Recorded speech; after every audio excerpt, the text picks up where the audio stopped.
Hello hi നമസ്തേ നമസ്കാരം. അധികമാർക്കും അത്ര ഇഷ്ടമല്ലാത്തൊരു വെജിറ്റബിളാണ് വഴുതനങ്ങ, കത്തിരിക്ക, അതും അല്ലെങ്കിൽ ബ്രിഞ്ചോൾ.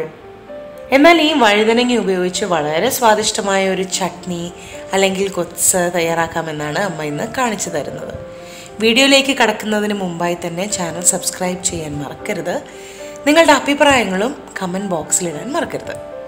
അപ്പോൾ കത്തിരിക്ക കൊത്സിലേക്ക് കടക്കാം. ഒരു പാനിലേക്ക് 1 ടീസ്പൂൺ നല്ലെണ്ണ ചേർത്ത് കൊടുക്കാം. എണ്ണ നന്നായിട്ട് ചൂടായി കഴിഞ്ഞാൽ ഒരു 3 ടേബിൾ സ്പൂൺ മുഴുവൻ മല്ലി അതും കൂടി ചേർത്ത് കൊടുക്കാം. മല്ലിയൊക്കെ നന്നായിട്ടൊന്ന് വറുത്തെടുക്കണം. മല്ലി മൂത്ത് കഴിഞ്ഞാൽ ഒരു 5 കാശ്മീരി ചില്ലി കളറിനായിട്ട്, കൂടാതെ ഒരു 5 സാദാ വറ്റൽമുളക് ഇത്രയും കൂടി ചേർത്ത് കൊടുക്കാം. ഒന്നങ്ങ് മുറിച്ച് ചേർത്ത് കൊടുക്കാം. ചെറിയ തീയിൽ തന്നെ വെച്ച് വീണ്ടും ഒന്ന് മൂപ്പിക്കണം. മുളകും ഒക്കെ ഒന്ന് മൂത്ത് മണം വന്നു കഴിഞ്ഞാൽ എല്ലാം കൂടി ഒരു പ്ലേറ്റിലേക്ക് നമുക്കങ്ങ് മാറ്റാം. വീണ്ടും അതേ പാനിലേക്ക് 1/2 ടീസ്പൂൺ നല്ലെണ്ണ ചേർത്ത് കൊടുക്കാം. കൂടാതെ 1 ടേബിൾ സ്പൂൺ ഉഴുന്ന് പരിപ്പ്, 1 ടേബിൾ സ്പൂൺ തുവരപ്പരിപ്പ്, 1 ടേബിൾ സ്പൂൺ കടലപ്പരിപ്പ്, കൂടാതെ 1 ടീസ്പൂൺ സാദാ ജീരകം കൂടി ചേർക്കാം. ഇത്രയും ചേർത്ത് ചെറു തീയിൽ വെച്ച് എല്ലാം കൂടി ഒന്ന് മൂപ്പിക്കണം. ജീരകമൊക്കെ ഒന്ന് പൊട്ടി പരിപ്പൊക്കെ ഒന്ന് മൂത്ത് വരണം. എല്ലാം ഒന്ന് മൂത്ത് മണം വന്നു കഴിഞ്ഞാൽ 1/2 ടീസ്പൂൺ കായപ്പൊടി കൂടി ചേർത്ത് കൊടുക്കാം. കായവും ഒന്ന് മൂത്ത് വന്നു കഴിഞ്ഞാൽ അത് ഈ ഒരു പ്ലേറ്റിലേക്ക് നമുക്കങ്ങ് മാറ്റി വെക്കാം. ഇനി ഇതെല്ലാം കൂടി മിക്സിയുടെ ഡ്രൈ ജാറിലിട്ട് നല്ല ഫൈൻ പൗഡറായിട്ട് പൊടിച്ചെടുക്കണം. ഇനി ഒരു പാനിലേക്ക് 2 ടേബിൾ സ്പൂൺ നല്ലെണ്ണ ചേർത്ത് കൊടുക്കാം. എണ്ണ നന്നായിട്ട് ചൂടായി വന്നു കഴിഞ്ഞാൽ ഒരു 20 തൊട്ട് 25 ചെറിയ ഉള്ളി വരെയാകാം. അതൊന്ന് കീറി അതും കൂടി ചേർത്ത് കൊടുക്കാം. അതിലോട്ട് ഒരു വലിയ കത്തിരിക്ക അല്ലെങ്കിൽ വഴുതനങ്ങ ഇതുപോലെ കട്ട് ചെയ്തതാണ്, അതുകൂടി ചേർക്കാം. ഇതിപ്പം തൂക്കം പറഞ്ഞു കഴിഞ്ഞാൽ ഒരു 650 ഗ്രാം ഉണ്ട് കേട്ടോ. വലിയ ഒരു വഴുതനങ്ങ ആയിരുന്നു. എല്ലാം കൂടി ഒന്ന് നന്നായിട്ട് വഴറ്റണം.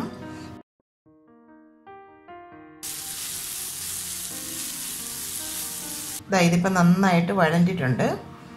ഇതിപ്പോൾ ഞാൻ മിക്സിയുടെ ആ ഡ്രൈ ജാറിലേക്ക് ചേർത്തിട്ടുണ്ട്. ഇതിന് വെള്ളം ഒന്നും ചേർക്കാതെ ആ പൾസിൽ ഒന്ന് ക്രഷ് ചെയ്തെടുക്കണം.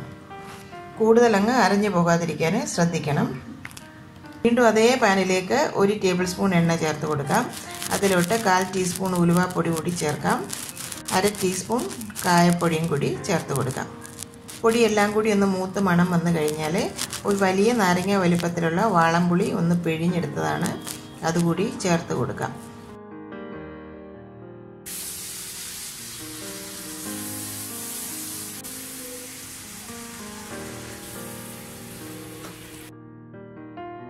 പുളിയൊക്കെ നന്നായിട്ട് തിളച്ച് വന്നു കഴിഞ്ഞാൽ അതിലേക്ക് ആ വഴുതനങ്ങ ക്രഷ് ചെയ്തത് കൂടി ചേർത്ത് കൊടുക്കാം. ഇതാ കണ്ടില്ലേ, ഇതിപ്പോൾ അധികം അങ്ങ് അരിഞ്ഞങ്ങ് പേസ്റ്റായി പോയിട്ടില്ല.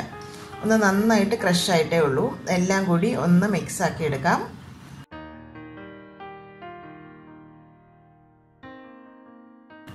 ജാറ് കൂടി കഴുകി ആ വെള്ളം കൂടി അങ്ങ് ചേർത്ത് കൊടുക്കാം.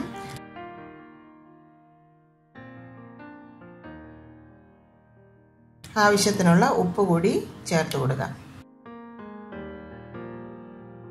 എല്ലാം കൂടി ഒന്ന് ചൂടായി വന്നു കഴിഞ്ഞാൽ ആ പൊടിച്ചു വെച്ച മസാല കൂടി നമുക്കിതിലേക്ക് ചേർത്ത് കൊടുക്കാം. വീണ്ടും എല്ലാം കൂടി ഒന്ന് ഇളക്കി യോജിപ്പിച്ചെടുക്കണം.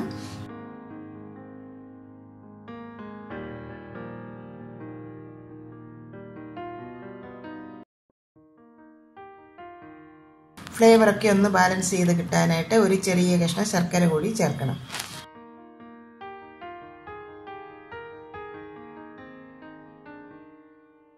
ഉപ്പൊക്കെ ഒന്ന് ചെക്ക് ചെയ്ത് നോക്കാം.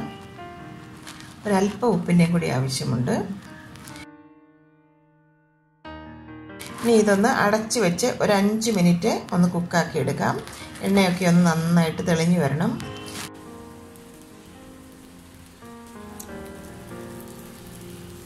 എണ്ണയൊക്കെ തെളിഞ്ഞു വന്നിട്ടുണ്ട്. ഈ ഒരു തിക്നെസ് മതിയാകും. ഇത്രയും മതി.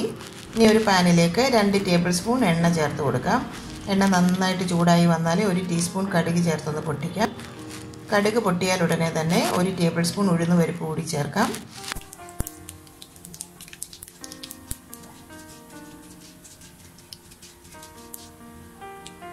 ഉഴുന്ന് മൂത്ത് മണം വന്നു കഴിഞ്ഞാൽ 2 വറ്റൽമുളക് മുറിച്ചതും കൂടി ചേർത്ത് കൊടുക്കാം. ഒരു 2 തണ്ട് കറിവേപ്പില കൂടി അങ്ങ് ചേർത്ത് കൊടുക്കാം. ഇനി ഇത് ചൂടോടുകൂടി നമ്മുടെ ചട്നിയുടെ പുറത്തായിട്ട് ചേർക്കാം.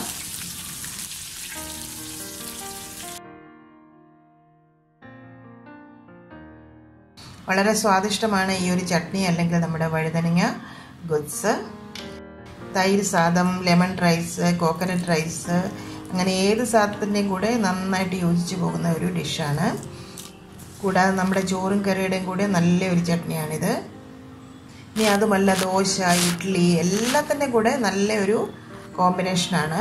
അപ്പോൾ തീർച്ചയായിട്ടും നിങ്ങളിത് വീട്ടിലുണ്ടാക്കി നോക്കണം. ഉണ്ടാക്കി നോക്കിയ ശേഷം താഴെയുള്ള കമൻറ്റ് ബോക്സിൽ ഒന്ന് വിസിറ്റ് ചെയ്യാൻ മറക്കല്ല് കേട്ടോ.